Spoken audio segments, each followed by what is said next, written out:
बिस्मिल्लाहिर्रहमानिर्रहीम, अस्सलाम वालेकुम। मैं हूं अनीका अंसार, आप देख रहे हैं programme capital live with Anika. नाज़रीन, पाकिस्तान के आला ऐवान सेनेट के अंदर कल और आज फ़लस्तीन का मामला ज़ेर बहस रहा और ये मामला तमाम साइड से मुझे एक ही आवाज़ पे कन्वर्ज होता हुआ नज़र आया कि फ़लस्तीन के हवाले से मुस्लिम उम्मा ने, इतने सारे मुस्लिम ममालिक ने वो नहीं किया जो फ़लस्तीनियों का हक़ बनता था, वो नहीं किया जो हमारी ज़िम्मेदारी बनती थी। यहाँ बहुत सारे ममालिक, बिलखुसूस अरबी ममालिक, किसी ने ताल्लुकात की बुनियाद के ऊपर, किसी ने पैसे और मईशत की बुनियाद के ऊपर, किसी ने आने वाली और नई नई बनी हुई दोस्ती के बुनियाद के ऊपर अपनी ज़बाबंदी भी नहीं तोड़ी। पाकिस्तान ने बहरहाल इस हवाले से कुछ किरदार अदा किया, बड़ा एक्टिव रोल प्ले किया कि सीज़फायर की तरफ मामला चला जाए, फ़लस्तीनियों की जाने, जो तकरीबन 250 फ़लस्तीनी और 70 के करीब बच्चे शहीद हुए, उस हवाले से कुछ किया जाए। हाथ पाँव यकीनन मारे, लेकिन मुस्लिम उम्मा को जगाना अब ज़रा काम बड़ा मुश्किल नज़र आ रहा है। आज इसी हवाले से बात हुई, कुछ रज़ा रब्बानी साहब ने भी बातें की, कुछ इसी हवाले से बाकी मेंबरान ने भी बातें कही, वो भी मुलाहिज़ा करिएगा। और एक और मौजू की तरफ भी रज़ा रब्बानी साहब की स्पीच के अंदर आज इशारा था, उसकी भी बात करेंगे, लेकिन पहले आप ये सुन लीजिएगा। तो ये तो आज सेनेट में गुफ्तगू हुई। इसके साथ साथ रज़ा रब्बानी साहब ने यह भी कहा कि पाकिस्तान को, क्योंकि अमरीका का एक किरदार है इसराइल के साथ फ़लस्तीनियों के खिलाफ एक्शन लेने का, तो पाकिस्तान को अपनी फ़ज़ाई और सरहदी हुदूद का इस्तेमाल अमेरिका को नहीं करने देना चाहिए। कल फॉरेन ऑफिस का इसी हवाले से बयान आया था कि पाकिस्तान में कोई यूएस मिलिट्री और एयरबेस नहीं है, पाकिस्तान की फ़ज़ाई और सरहदी हुदूद अमेरिका के किसी भी तौर पर इस्तेमाल में, कब्जे में नहीं है।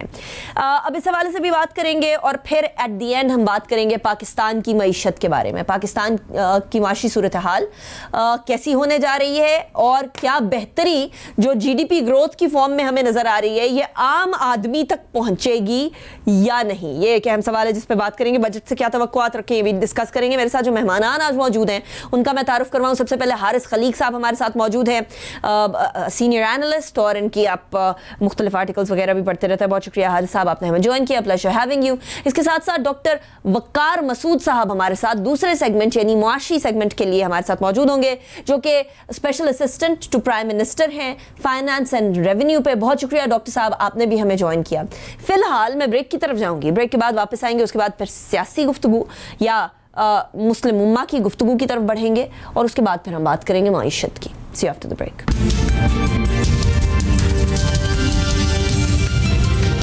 Welcome back after the break. सबसे पहले हारिस खलीक साहब की तरफ चलते हैं। हारिस खलीक साहब, बहुत शुक्रिया, आपने हमें ज्वाइन किया।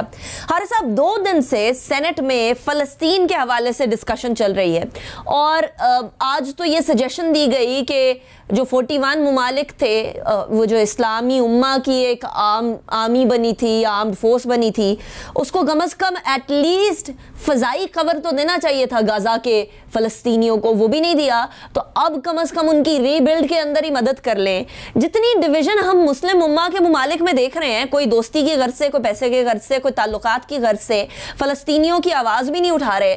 आपको ऐसा लगता है कि वॉर में तो हम मदद नहीं कर सके या मुश्किल वक्त में तो मदद नहीं कर सके, हम अच्छे वक्त में भी मदद करेंगे? मुस्लिम उम्मा ओवरऑल की बात करिए, सिर्फ पाकिस्तान की नहीं। अनीका, बहुत बहुत शुक्रिया। मैं समझता हूँ कि चूंकि मेरा बड़ा पुराना एक राब्ता रहा है किसी ज़माने में जब पीएलओ मौजूद थी और एक सरगर्म और मुतहर्रिक पीएलओ मौजूद थी, उनका एक पाकिस्तानियों के साथ एक ख़ास रब्त था, उनके तालिब इल्म यहाँ पढ़ने आते थे, उनकी मुख्तलिफ तंजीमों के यहाँ पर हमारे यानी मुख्तलिफ शहरों में, मुख्तलिफ जामियात में, मुख्तलिफ इदारों में उनकी बाकायदा तकरीबात मुनक्किद होती थी, फ़लस्तीन से इज़हार यकजहती होता था। ये बातें क़िस्सा पारीना बन चुकी हैं। देखिए, इस बात को समझना बड़ा ज़रूरी है। और दूसरी एक बात जो आपने उम्मा के सिलसिले में की, तो मैं ये बड़े दुख से अर्ज़ करूँ कि पाकिस्तान में जो उम्मा का एक तसव्वुर है, ख़याली तसव्वुर, वो दीगर अरब ममालिक में नहीं है। ये हमें शौक़ है उम्मा का, तुर्की की जो जमहूरिया है उसको शौक़ है, मलेशियंस में कुछ थोड़ा सा उसकी तरफ कभी कभी रुझान नजर आता है, वैसे उनमें भी इतना ज्यादा नहीं है। लेकिन अरब जो ममालिक हैं उनका देखिए, बुनियादी फ़लस्तीनी जो हैं वो बुनियादी तौर पे तो अरब हैं। अब जहां सवाल इस बात का है कि 41 मुल्कों की या 39 मुल्कों की जो फौज बनाई गई, एक तो वो फौज कागज पे है, वो कहाँ उसके दस्ते हैं, कौन लोग उसके लिए उन्होंने अपने ट्रूप्स कमिट किए हैं, वो ये फौज तो बाकायदा फिजिकल फौज होनी चाहिए ना, फोर्स होनी चाहिए। फर्ज करें कि वो एक उनका कोई एक ऐसा मैकेनिज्म है कि किसी खास वक्त पे उन्हें मोबिलाइज किया जाए, तो इससे ज्यादा उनको मुतहर्रिक करने का कौन सा वक्त था जब गजा पर उन्होंने 250 लोग शहीद कर दिए बेगुनाह, जिसमें 70 बच्चे शामिल हैं। तो मेरा ख्याल है कि ये सब ख्याली बातें हैं, माजरत के साथ तकलीफ होती है इन पे, लेकिन सऊदी अरब तो खुद चूंकि अमेरिका का सबसे बड़ा हलीफ है और सऊदी अरब के सिफारती ताल्लुकात कायम होने के नजदीक हैं इसराइल से, और मुत्तहदा अरब अमारात के सिफारती ताल्लुकात कायम हो चुके हैं, तो आप ये समझ लें, और दीगर जो मस्कत ओमान जो है उसके भी, सल्तनत ओमान उसके भी सिफारती ताल्लुकात अगर कायम हो चुके हैं इसराइल से या होने वाले हैं, तो आप क्या तवक्को रखते हैं? देखें, तुर्की का भी मामला ये है कि बस एक हद तक ही वो जा सकते हैं, वो जाते हैं जिस हद तक जाते हैं, क्योंकि उनके तो सबसे पहले से तुर्की और मिस्र के और उर्दन के इसराइल से सिफारती ताल्लुकात कायम रहे हैं। तो अब इस सूरत में आपको एक जो बैनुल-अक़वामी जो हम चूंकि उसको एक इस्लामिक उम्मा के लेंस से देखने की, पाकिस्तान में उसका प्रोपेगेंडा भी बहुत हुआ है और एक ख्वाहिश भी बहुत है, मगर हकीकतन ऐसी कोई चीज है नहीं। कश्मीर के बारे में OIC ने क्या कर लिया आपके सामने है, जो ऑर्गेनाइजेशन ऑफ इस्लामिक कॉन्फ्रेंस है, और जद्दा में उसका हेड ऑफिस है। तो ये तो, और ये जो 40-41 मुल्कों की 39 मुल्कों की फौज का कयाम था, इसकी टाइमिंग जरा चेक करें। यमन पे सऊदी अरब ने अटैक कर दिया और वहां पे भी वही सूरत हाल हमने देखने में आई। मतलब हम पाकिस्तान में तो कोई अपने जो हमारे जो सिफारती मजबूरियां हैं उनके तहत हमने क्या यमन की मदद की, सिवाय इसके कि हमारी पिछली पार्लियामेंट ने फौज नहीं कमिट की थी यमन में भेजने के लिए। तो मतलब है कि हमारे अंदर मामलात जो इस्लामी ममालिक, मुस्लिम ममालिक हैं, इस्लामी तो मैंने नहीं कहूंगा, जो मुस्लिम वर्ल्ड है, जो मुस्लिम ममालिक हैं, इनके अंदर के हालात ज्यादा, मतलब सऊदी अरब का और ईरान का मसला जो है वो कहीं ज्यादा उसमें एनिमोसिटी है, उसमें एक यानी मुकाबले का और दुश्मनी की हद तक मुकाबले का उनसर है बनिस्बत सऊदी अरेबिया और इसराइल के। राइट। अच्छा हारिस साहब, यहाँ फिर आपने अमेरिका की बात छेड़ी है कि अमेरिका के साथ रवाबित सऊदी अरब के बहुत देर से हैं और बड़े अरसे से हैं और बिल्कुल वो दोस्ताना रवाबित से बढ़ के रवाबित हैं। तो ऐसी सूरत हाल में एक चीज़ हमारे यहाँ भी आज सवाल उठाया गया सेनेट के अंदर कि जी अगर हम कुछ नहीं कर सकते तो क्योंकि इजराइल को मन्नो-अन तस्लीम भी कर रहा है अमेरिका और उनको फुल सपोर्ट भी कर रहा है, बैकिंग भी दे रहा है अमेरिका, तो एटलीस्ट हम यहाँ की फिजाई और जो वो बेसिस मांग रहे हैं वो ना दें अमेरिका को। लेकिन फॉरेन ऑफिस की तरफ से कल ही ये स्टेटमेंट आ गई थी कि ना तो हमारे यहाँ कोई मिलिट्री बेसिस हैं, ना कोई एयर बेसिस हैं अमेरिका के पाकिस्तान के अंदर, ऐसा कुछ भी नहीं है। फॉरेन ऑफिस की तरफ से ये क्लैरिफिकेशन आई थी। तो अब इस स्टेटमेंट को और उस स्टेटमेंट को मिलाकर देखें तो क्या हम ऑलरेडी अपनी फ़िज़ाई हदूद और जो ग्राउंड बेसिस हैं वो तो नहीं हम दे रहे हैं अमेरिका को? फिर क्या आज रज़ा रब्बानी साहब मांगना चाह रहे थे? देखिए, रज़ा रब्बानी साहब का काफी हमेशा से एक बड़ा वाज़ेह एंटी इंपीरियलिस्ट एजेंडा रहा है। उनकी सियासत जो जाती सियासत है, और किसी जमाने में वो पुराने जमाने की पीपल्स पार्टी के कारकुन हैं और रहनुमा हैं, और मैं समझता हूं कि मैं बड़ी उनका एहतराम करता हूं। लेकिन न तो वो पीपल्स पार्टी अब मौजूद है जिस जमाने के वो रहनुमा हैं और जिस जमाने के नजरियात और ख्यालात का वो इजहार करते हैं, और ना पाकिस्तान की जो इस वक्त जो जितनी भी रूलिंग क्लासेस हैं उनके मफादात, जो रूलिंग क्लासेस हैं, अवाम की मैं बात नहीं कर रहा, उनके मफादात जो हैं, जो तबक़े अशराफिया है, जो इक़्तिदार व इख्तियार जिनके पास है, उनके तो तमाम के मफादात अमेरिका से जुड़े हुए हैं। इनके कारोबार अमेरिका में हैं, इनके रिटायरमेंट होम्स अमेरिका में हैं, इनके बच्चे अमेरिका में पढ़ते हैं। कोई पाकिस्तानी अफसर, चाहे उसका ताल्लुक पाकिस्तान के सरकार के किसी भी इदारे से हो, वो चाहता है कि अगर उसकी बेटी है तो उसकी शादी अमेरिका या कनाडा में हो जाए, उसका बेटा है तो उसको तालीम के लिए या उसकी शादी भी अमेरिका और कनाडा में हो जाए। तो ये तो एक बड़ी रिवायती सी हमारा एक ताल्लुक है। रिवायत से मुराद मेरी ये है कि कॉलोनियल जो ट्रेडिशन है हमारा, जो नौआबादियाती रिवायत है, उसमें बरतानिया को हमने अमेरिका से रिप्लेस कर लिया है। तो उसमें कहाँ हमें ये हिम्मत है और कहाँ हमारा इतना इन्हिसार है उन पर, यानी चाहे वो, अब हमने किसी हद तक अपने हार्डवेयर का का इन्हिसार अमेरिका पे कम किया है, लेकिन अभी भी जो हमारे जो कटिंग एज सारी चीजें हैं वो तो हम अमेरिका, फ्रांस, जर्मनी, बरतानिया, इन्हीं ममालिक पर डिपेंडेंट है ना। हमारी तरबियत के लिए भी जो लोग जाते हैं वो इन्हीं ममालिक पर जाते हैं। तो वो तो ये तो इसके लिए तो बड़ी हिम्मत के साथ साथ, देखिए इकबाल का एक शेर मैंने आपके पहले भी एक प्रोग्राम में पढ़ा था, मुझे याद है कि आपके प्रोग्राम में पढ़ा था, वो मैं दोबारा आपको सुना देता हूं कि हो सदाकत के लिए जिस दिल में मरने की तड़प, पहले अपने पैकरे खाकी में जान पैदा करे। तो आपके पैकरे खाकी में जान ही नहीं है, आपके पैकरे खाकी में, और वो जान कैसे पैदा होती है? वो इल्म से पैदा होती है, वो माशी इस्तेकाम से पैदा होती है, वो एक यानी एक अपना सेल्फ कॉन्फिडेंस, खुद एतमादी से पैदा होती है। माशी इस्तेकाम और खुद एतमादी, इन दोनों चीज़ों के लिए घर इन ऑर्डर होना चाहिए, और माशी इस्तेकाम के लिए तो सियासी इस्तेकाम भी बहुत ज़रूरी है। हमारी सियासत में इस्तेकाम तो कभी भी नहीं आता। हुकूमत वर्सेस ऑपोजिशन है, ऑपोजिशन की एक जमात वर्सेस ऑपोजिशन की दूसरी जमात है, हर जमात के अंदर भी ऑपोजिशन है, शहबाज शरीफ वर्सेस मरियम नवाज है। सो इस तरह की सूरत हाल में जहां अदम इस्तेहकाम सरायत कर चुका है पाकिस्तानी सोसाइटी में, वहां हम किधर इस्तेहकाम ढूंढ रहे हैं हारिस साहब? नहीं, मेरा नहीं ख्याल। मैं समझता हूं कि ये आपकी बात से मैं थोड़ा सा, अगर आप इजाजत दें तो जरा इससे मुख्तलिफ बात करूंगा कि दुनिया भर में जहां पार्लिमानी निज़ाम होता है या जहां सियासी जमातें होती हैं, उनमें इसी तरह की जूतम पैजार जारी रहती है, जमातों के अंदर भी और जमातों के माबैन भी। हमारे यहाँ मसला निज़ाम का है, हमारे यहाँ मसला ये है कि हम किसी एक बात पर इत्तेफाक की राय के जरिए से किसी एक पॉलिसी और फिर इस पॉलिसी की कंटिन्यूटी, ये ज्यादा बड़ा मसला है। बाकी बयानबाजियां भी होती हैं, ग्रोहबंदियां भी होती हैं और चलता रहता है मामला। उन ग्रोहबंदियों से स्टेट मुतासर ना होना हारिस साहब, यहाँ तो अनफॉर्चुनेटली बात ये आती है, एक ने तख्ती लगा दी तो दूसरे तख्ती के लिए लड़ना शुरू हो जाता है। Is that right? नहीं, ये हमारे यहाँ जरा थोड़ा सा क्रॉस है इसका लेवल, लेकिन रियासत जो है वो इन छोटी छोटी बातों से मुतासिर नहीं होती। ये हमारी गलत फहमी है। इसके नतीजे में हम आमिराना अदवार को रोमांटिसाइज करते हैं, हालांकि उन अदवार में भी इसी नौयत की सियासी चपकलिशें रहती थी, और 2-2 साल 1.5 साल में वजीर आजम भी बदला करते थे, और जो भी हमारा आमिर है उसके फैसलों के मुताबिक आर्बिट्ररी फैसले होते थे, जिसके नतीजे में आपने सारी जंगें लड़ी हैं। आप अमेरिका के कैंप में गए हैं, आपने 2 दफा अमेरिका के हलीफ होकर जंगें लड़ी हैं, आपकी पब्लिक ओपिनियन जो है उसको आपने उस्तवार किया है अमेरिका के इंपीरियल एजेंडा के खिलाफ, जो कि दुरुस्त बात है, मगर आप खुद आपकी जो आपकी एलीट ओपिनियन है वो अमेरिका के साथ अलाइंड है। तो मेरा ख्याल है कि ये रियासत के अपने पॉलिसीज में एक तसलसल ना होना, फिर मुआशी तौर पर हमारा मगरिब पर बेइंतहा इन्हिसार, या अगर मगरिब हम हमेशा जो है बजाय, मैं आपसे अर्ज करूं, हमारा एक कौमी मसला ये है कि बजाय हम जिम्मेदारी खुद लेने के, हम हर वक्त एक मसीहा और एक सरपरस्त की तलाश में रहते हैं। और ये कॉलोनियल सोच है। बरतानिया न था तो अमेरिका हो गया, अमेरिका अब नहीं तो हम कभी चीन के पीछे जाते हैं, कभी सऊदी अरब के पीछे जाते हैं। तो ये इससे हमें मिनहसुल कौम निकलना पड़ेगा, ये किसी एक जमात अपने जोरे बाजू पे यकीन करना पड़ेगा। ये बात तो बिल्कुल दुरुस्त है हारिस साहब।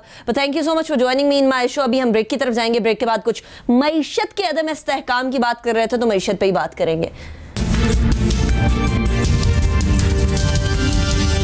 Welcome back after break. अब जरा मुआशी सूरत हाल की तरफ चलते हैं। पाकिस्तान के मुआशी अदाद-ओ-शुमार पाकिस्तान की मईशत को बेहतरी की तरफ जाता हुआ दिखा रहे हैं, लेकिन अपोजिशन ये मानने को तैयार नहीं है, किसी भी तौर पर ये मानने को तैयार नहीं कि 4% की ग्रोथ होगी जीडीपी की पाकिस्तान के अंदर। हालांकि कोविड के अंदर मनफी ग्रोथ एक्सपेक्ट की जा रही थी। पाकिस्तान मुस्लिम लीग नून ये कहती है कि जब हम 5.6% जीडीपी ग्रोथ छोड़ के गए हैं तो फिर हुकूमत ने इसको इस कदर गिरा दिया और अब एकदम से 4% के ऊपर लाकर खड़ा कर दिया है। एक ऐसे मौके के ऊपर जहां शुमारियात के इदारे के सरबराह को भी नहीं तैनात किया गया। ये बहुत सारे सवालात हैं। हमारे साथ डॉक्टर वकार मसूद मौजूद हैं, जो कि SAPM हैं फाइनेंस एंड रेवेन्यू के। बहुत शुक्रिया डॉक्टर साहब, आपने ज्वाइन किया। डॉक्टर साहब, सबसे पहले तो ये पाकिस्तानी अवाम फिगर फजिंग बड़ा सुनते रहते थे, इसलिए अब किसी भी आदादो शुमार के ऊपर यकीन करना एक आम आदमी के लिए बड़ा मुश्किल हो गया। ग्रोथ, जीडीपी ग्रोथ बताई जा रही है कि 4% होगी, and this Pakistan bureau of statistics has told this. क्या हम यकीन कर लें डॉक्टर साहब, कंसिडरिंग कि इसके हवाले से बहुत सारे सवालात उठाए जा रहे हैं, इब्हाम पाया जा रहा है, और यकीनन अपोजिशन भी कह रही है कि ये आदादो-शुमार सही आदादो-शुमार नहीं है। ऐसे में हम यकीन कर सकते हैं डॉक्टर साहब इस पे या नहीं कर सकते, ये बता दीजिएगा। अनिका, बहुत शुक्रिया। देखिए, मतलब हमारे मुल्क में सिर्फ एक इदारा है जो इस बात का मजाज है और इस बात का अहल है, उसके पास सारे ज़राए हैं और कानूनी तौर पर उसको इस बात का मजाज बनाया गया है कि वो मुख्तलिफ आदाद व शुमार जमा करे मुल्क में, जिसमें से एक जो इलाका है वो हमारे नेशनल अकाउंट्स का है और वो है पाकिस्तान ब्यूरो ऑफ स्टैटिस्टिक्स। तो ये हर साल एक मश्क करते हैं और इनका काम किसी भी डेटा को तामीर नहीं करते, ये उसके बनाने वाले नहीं हैं, ये इस्तेमाल करने वाले हैं। मिसाल के तौर पे अगर ज़राअत से मुताल्लिक़ आदाद व शुमार हैं तो उनको जमा करने की जिम्मेदारी सूबाई महकमों को है जो ज़राअत से मुताल्लिक़ है। अगर सनत से मुताल्लिक़ है तो उसमें कुछ हिस्सा PBS करता है, कुछ हिस्सा एक ओकेक कहलाती है ऑयल मार्केटिंग कंपनीज की, वो फराहम करती है। फिर इसी तरीके से जो एक सूबाई ब्यूरो भी जो है वो इकट्ठे करके देता है और ये सब रिपोर्टिंग कंपनीज कर रही होती हैं या फार्मर्स बता रहे होते हैं या ग्राउंड पर जो अहलकार हैं वो बता रहे होते हैं। तो मेरी अर्ज़ ये, फिर उसके बाद कम्युनिकेशन से मुताल्लिक़, ट्रेड से मुताल्लिक़, फाइनेंस से मुताल्लिक़, बैंकिंग से मुताल्लिक़ ये तमाम आदाद व शुमार आते हैं कि ये मालूमात इकट्ठी होती हैं, जमा होती हैं, ये आदाद व शुमार आते हैं और लोगों को शायद ये गुमान रहा है कि अभी भी हालात निस्बतन खस्ता हैं और उसमें इतनी ग्रोथ नहीं हो सकती थी, लेकिन मुझे इसमें कोई हैरत नहीं और मैं आपसे चंद मोटी बातें कर लेता हूँ। देखिए ना, यानी कि ये तो आनकर मई के अंदर बैठे हैं और मई से 1.5 महीना रह गया है साल गुजरने में, तो ये जो आदाद व शुमार इसमें आते रहे हैं, कई ऐसे हैं जो मौजूद होते हैं। मिसाल के तौर पे लार्ज स्केल मैन्युफैक्चरिंग जिससे इंडस्ट्री आती है, अब वो हर महीने शाया होता है और हर महीने दुनिया देख रही थी इसको और उसने जो है ये नवीद दी कि 10% जो है वो इस वक्त लार्ज स्केल इंडस्ट्री की ग्रोथ हुई है। फिर ज़राअत 2 हिस्सों में है, एक खरीफ में और एक रबी में। खरीफ के अंदर 3 बड़ी फसलें होती हैं, कपास होती है, चावल होता है और गन्ना होता है, और रबी की सबसे बड़ी क्रॉप जो है वो गंदुम है। अब इन क्रॉप्स का जो डेटा, यानी कि गन्ना और चावल और कॉटन, ये तो बहुत पहले आ चुका है। कॉटन में यकीनन बड़ा सदमा हुआ, लेकिन पहले लोगों का ख्याल था कि ये 40% कम है, वो 20% कम आई है, 21% कम आई है। लेकिन चावल तारीखी सतह के ऊपर, गन्ना मुल्क की तारीख का दूसरा सबसे बड़ी ग्रोथ, और गंदुम जो है जो सबके लिए ज़्यादा हैरत का बाइस हुई क्योंकि आखिरी दिनों के अंदर कुछ बारिशें भी हुई और हम और आप जो नॉर्थ में हैं उन्हें ज़्यादा लगा इस बात का। लेकिन गंदुम जो है इस वक्त इतनी अच्छी गंदुम हुई है कि 27.1 मिलियन टन, ये भी तारीखी है। अब इन चीज़ों को रख लें और फिर साथ में मैं आपसे ये कहता चलूँ, देखिए बैंकिंग भी चली है, इंश्योरेंस, ट्रांसपोर्ट, ट्रेड, और इसकी वजह से मैं अब आखिरी चीज़ आपके सामने रख दूं, जो टैक्स वसूलियाबियां हैं वो तो मतलब यानी कि उसी सूरत में होंगी जब कोई सरगर्मी हो रही हो। हमारी टैक्स की वसूलियाबी, जबकि हमने इस साल कोई नया टैक्स नहीं लगाया था बल्कि 16 बिलियन का हमने रिलीफ दिया था, हमारी इस वक्त 16% की टैक्स वसूलियाबियों के अंदर इजाफा है। हमने 4000 अरब रुपए जो हमारे लिए एक छलावा बन गए थे वो हासिल कर लिया, ठीक है जी। और अब हम जो है 4000 प्लस की रेंज के अंदर, और बिल्कुल यानी कि इसका जो दूसरा हिस्सा होता है 45 से ऊपर 46, 47 और शायद 48 तक भी इंशाल्लाह जाएं, तो ये कहां से आ रहा है ये टैक्स?